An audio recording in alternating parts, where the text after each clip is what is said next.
car market update that's really urgent. First and foremost, make sure you don't forget this. Don't freak out. Instead, strategize.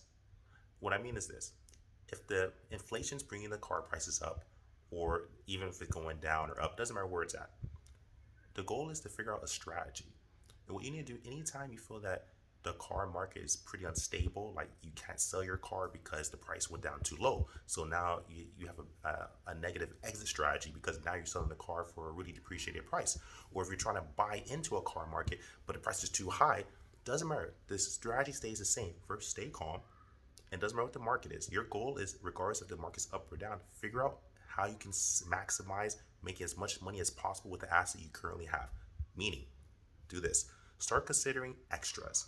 Start thinking about, okay, I can only earn so much in my market. Maybe your car depreciated, maybe it became older, maybe people aren't as interested, maybe it's not being booked as much, or maybe either it is being booked, but it's only being booked for at a certain rate.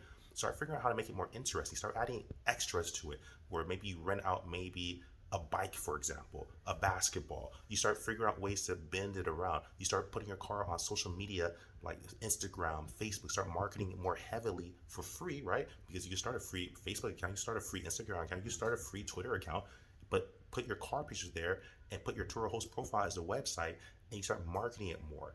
Do things outside your ordinary to start bringing in more income. You have to work a little harder when the market's unstable. Quick tip: like, subscribe, share, follow Instagram, Conrad Layn, Conrad out.